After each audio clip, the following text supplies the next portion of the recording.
Wildcard weekend is over and the divisional round is upon us. Now, in my opinion, this is the most magical weekend of football to ever exist. Forget about college football. Professional's better anyway. Sorry. The divisional round has given us so many instant classics, and I think we are in store for a couple more if all things go right. And yes, by a couple, I mean two. I think two of these games are going to be good. I think two of them are going to suck. And just like last week, we're going to start in the AFC, work our way over to the NFC, make our predictions, make a few talking points, and then at the end, we're going to tally up my record for my predictions so far, and then we're going to tally up the record for the Sexy Helmets predictions. I have not even tallied them up yet, but if my memory serves correctly, the Sexy Helmet is doing better than me. I am very much starting to question my football knowledge. But yeah, without further ado, let's just jump right into it.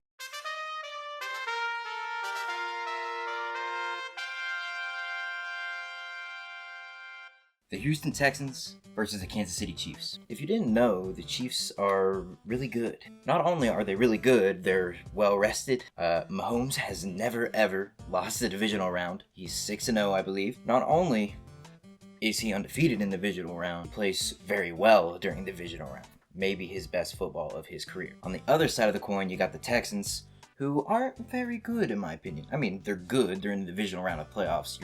You don't be bad and do that. But look, you look at the regular season record and they absolutely suck against teams that are over 500. That's just how it is. Sorry, Texans fan. But they did play well last week against the Chargers, who were over 500. But again, if you recall last week, I think the Chargers aren't very good. Now, I did pick them to win, so I was wrong there. But yeah, the Chargers have pretty much no offensive firepower. They couldn't score a touchdown against the Falcons. That's pretty sad. And, well, because of that, I don't really have much more to say. I'm going to go with a low-scoring affair like most Chiefs games have been this year. They've all been very close. I'm going to go with the Chiefs 23, the Texans 17. Yay.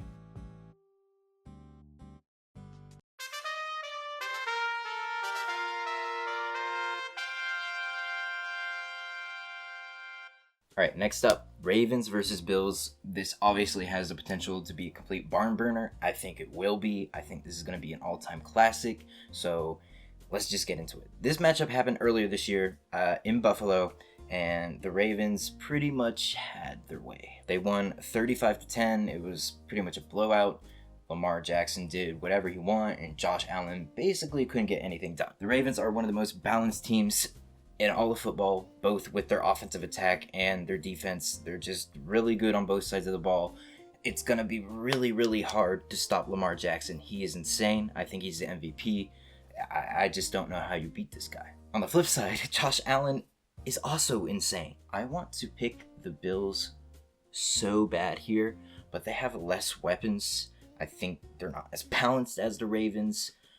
But here's the thing. Josh Allen is a man on a mission. Not saying Lamar isn't, but I just have this weird feeling that Josh Allen is going to put up an absolutely historic performance. And because of that, I'm going to go with the Bills 37, Ravens 31, in an overtime win. I do wonder how this is going to change the perception of MVP voting if this does happen. I know it's a regular season award, but it's kind of hard to ignore.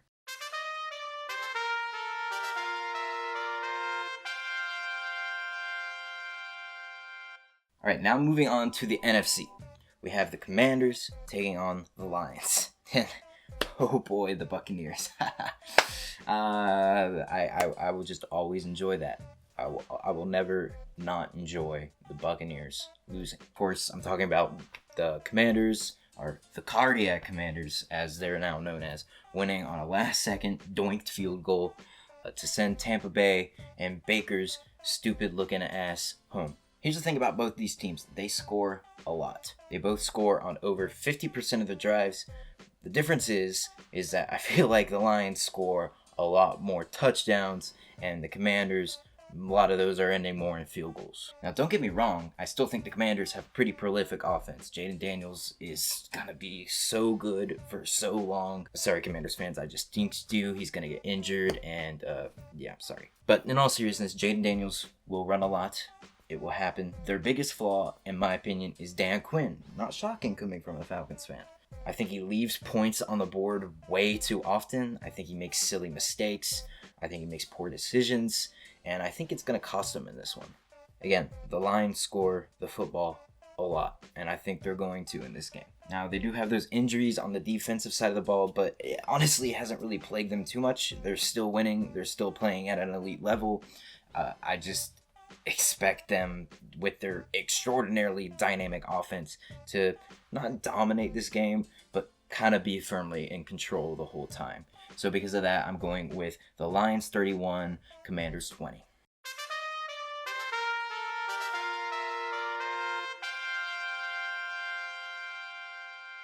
And last but definitely not least, we have the Rams versus the Eagles. Look, I'm just going to come out and say it. Stafford is a top 5 quarterback. I mean, honestly, go look at all the NFL quarterbacks and tell me 5 dudes that are better than him. I don't think they exist. They are young, they're explosive, they're elite on both sides of the ball. I think the Rams are really freaking good, y'all. Now, of course, they have Cam Akers in the backfield, and they're just going to want to run the ball over and over. Wrong. What is that? What's happening? Wrong. I don't know what to do. I don't know what to do. They have Kyron Williams in the backfield, and he's really good. He could be pretty explosive. Their whole offense can. I mean, they're just good. But they're going to want to run the ball. They're just want to not let the Eagles have the ball. Of course, I guess every team would want to do that every game. But you know what I'm saying. That's definitely the game plan. Run the ball. On the flip side with the Eagles, their game plan is to run the ball. You know, breaking news out of Philadelphia, Saquon is really good at football. In fact, I might even go as far as to say he's the best at football. Look, the Eagles can run the ball, they can pass the ball. They're actually similar to the Rams in a lot of ways. But look, like I said, I think Stafford's a top 5 quarterback. I don't think Jalen Hurts is a top 5 quarterback. This is going to be so close. Going into the playoffs, I was picking the Eagles to win the Super Bowl. After seeing the Rams, what they've done towards the end of the regular season and what they just did to the Vikings, who I think were kind of inflated a little bit anyhow, but still, like, the Rams put on a show. I don't think they're going to get as many sacks as they did last week or anything like that, especially with Jalen Hurts' ability to just run around and extend plays. But I'm actually going to go with the Rams here, 24-20. Sorry, Eagles fans. Look, I still think you have a top 4 team in the NFL, but sometimes things just shake out. All the teams are good. We're deep into the playoffs at this point. That's just how it rolls.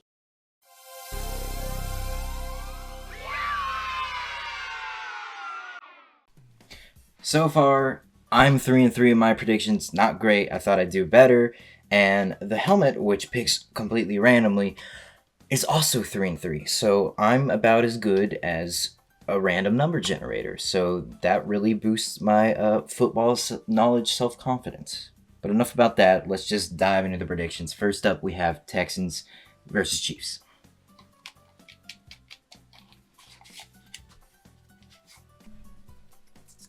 Let's see. Hat thinks it's going to be the Texans. I drew a little bool thingy. All right, now we got Ravens at Bills.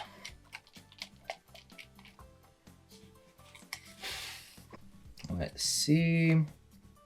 Hello? And the hat thinks it's going to be the Ravens. I drew a little birdie. Right, now we got Commanders at Lions. Please. Whew, yes. Okay. Hat thinks, or helmet thinks it's going to be the Commanders. I drew a hammer and sickle for the commies. And last but not least, the Rams at the Eagles. And the hat thinks it's going to be the Eagles. I use the same bird I drew for the Ravens because I'm super lazy. Alright, that's pretty much going to wrap it up. I'll have my predictions right here. I'll have the helmet's predictions right here. I know I keep calling it hat. There's nothing you can do about it. I will keep doing it. I'm sorry. But yeah, I think this week's a super good opportunity for me to kind of get a lead on it. There's not a ton of games, only 4 games, obviously. So only so much we can do, but I have to beat this helmet. All right, but anyways, that's going to be all. We'll see how things shake out at the end of the week. I'll be back, of course, with the championship game predictions, maybe a few other things in there if I'm not feeling too lazy. And yeah, I'll see you guys in the next one.